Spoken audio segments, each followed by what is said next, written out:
Greetings folks, Dice Kitty here, and I have a new retro recap for you this week. Also, new comics have dropped this week, so be looking for my comic box recap this week as well. So, today's retro recap is brought to you by the letter K. K for Klingon, Khazar, Kamandi, and Klaus. Alright, so first book this week is Starfleet Academy number 4, and guess what it's about? Klingons. It even has Klingon like painted in what I can only assume to be blood, but we'll just pretend it's paint for this. Gotta keep it family friendly and stuff. Alright, but yeah, it says Klingon right there. Alright, so we see a potential future where Klingons are not nice, and they murdered Kira and a whole bunch of other folks on DS9. It's a really fun book because not only does it show you the bad, it shows you the good too, like the other side where good things have happened. So, and it's based off of an alliance with the Klingons, like a permanent treaty. But all of it comes down to the results of this particular mission that Omega Squadron's on right now. That's Nog and all of them. They get shot down by a Klingon. Oh, I've suddenly lost what they're called. They're a training squadron, and they come across. Excuse me, they come across the cadets as they're out in the runabout. And so they decide that they're going to board the runabout and end up firing on it and doing too much damage. So when they go to board, they use a little trick, the squad does, the cadets do. They use a little trick that Kirk had used before where they, like, transport simultaneously. So the cadets are now on the bird of prey, and the Klingons are on the runabout, which is going down, and the bird of prey is going down as well, because there was a fight on the bird of prey. Young cadets can't help but be cowboys. But anyway, so Pava comes across one of the Klingons, and apparently she knows them. They have some kind of romance that had gone on before, and looks like the flames are still there. So I'm excited to see what happens next. This was a fun read. I enjoyed it. And that's from Marvel. The next one's also Marvel, and that's Khazar. He's kind of like Tarzan. And this book was done in the late 90s, so the art is very 90s, which I like. I like that kind of stuff. And I think, if I'm not mistaken, I think this was written by Wade, and the art, I think, was Kubert. Yeah, Andy Kubert. That's right. So it was a fun read. It was an introductory story, so there's a lot of build up to stuff.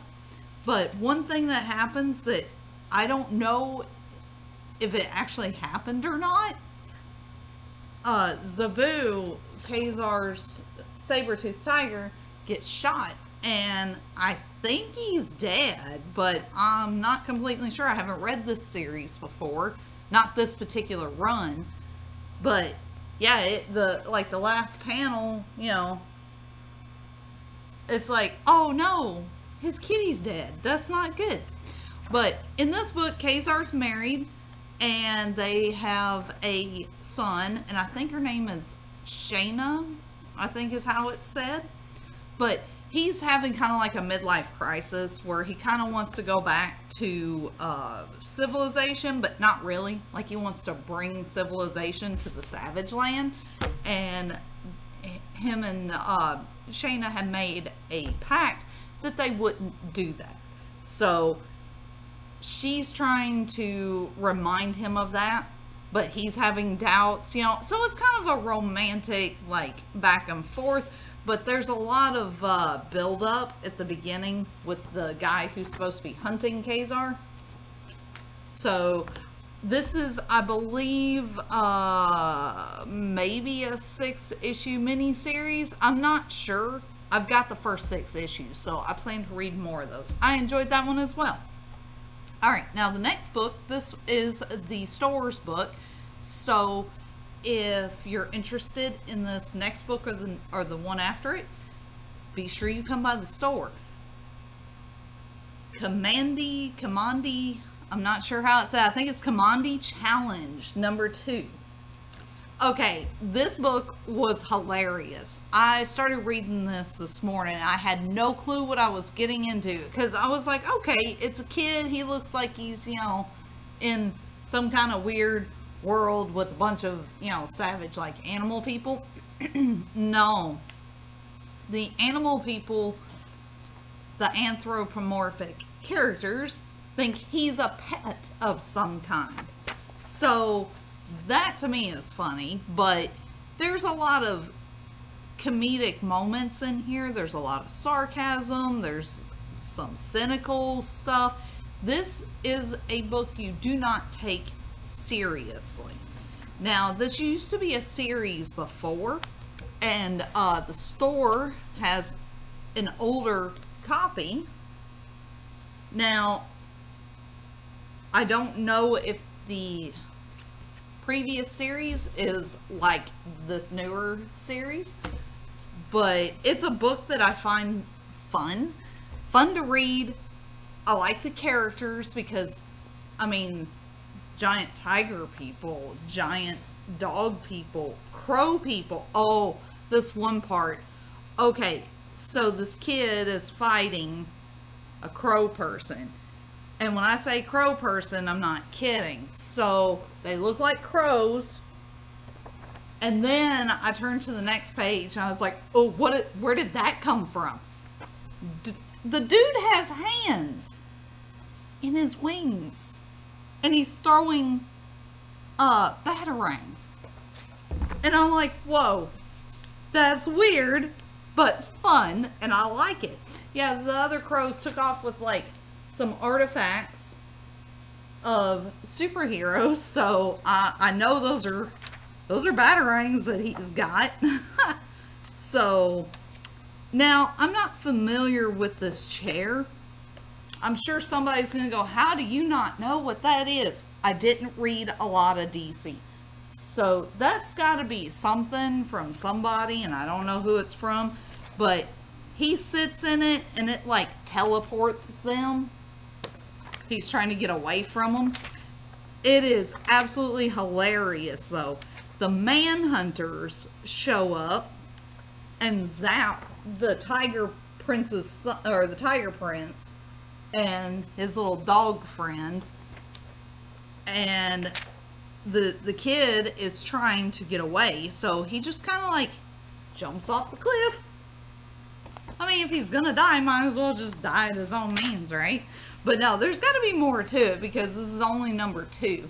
So this is one that is so funny. I want to read more because it's not your typical comic, and that's what I like. I like different stuff. All right. Now, remember, this is available at the store as well as this older issue. And again, I'm not sure how the older one is because I haven't read it, but the newer version is fun, so it's worth checking out, both of them. All right, next book is Klaus. Now, I think it's Klaus. It could be Klaus, but I say Klaus because it's about Santa Claus, kind of. So Klaus number 2 of 6, so it's a mini series. It is not normal Santa Claus.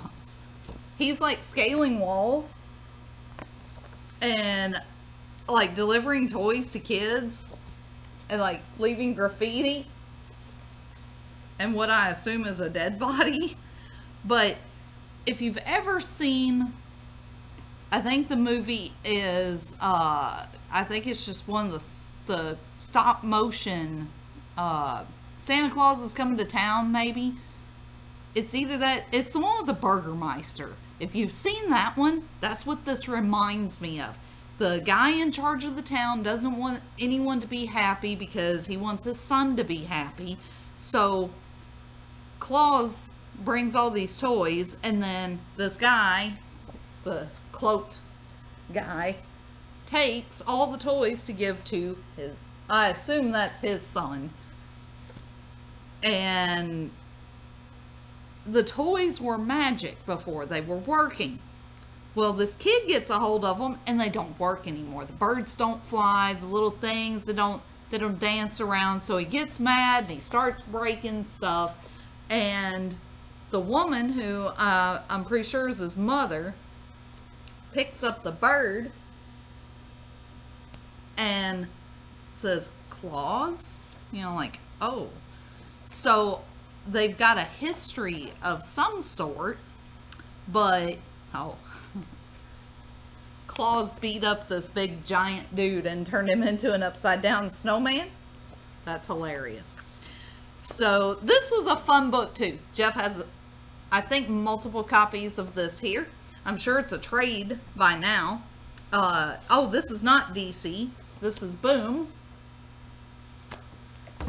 Alright, folks. Well, let's see. I need to order these for this week. Now, I liked all of them. There wasn't a single book this week that I was just like, oh, didn't care for that one. I actually was not expecting this to be as good as it was. That kind of surprised me. But if I were going to order them, I would say favorite this week was this one, the Star Trek Starfleet Academy, where it says Star Trek Klingon Academy on it. This was probably my favorite. I love Klingons, I can't help it. And then next would probably be Kamandi Challenge, followed by Kazar, and then Klaus. Now, it's hard to put these in order, but that's the order I put them in because I really love Kazar. Like, I used to read some of his stuff because I like the barbarian stuff. And Tarzan, barbarian, close, because, I mean, he's a savage guy. So, but that's the only reason he beat out Klaus. But still, this is like a medieval Santa Claus. Still, really good book. All of them were really good. Was not disappointed in any of them. Alright, folks, that's it for this week. Thank you for tuning in. Tune in next week. I may not have as many books next week because with new comics rolling out, I'm going to tone back on the retro recap in case my comic box recap gets bumped up some. Alright, that's it for this week. Live long and prosper, and glory for the Empire. Qapla'! Klingons, qapla'!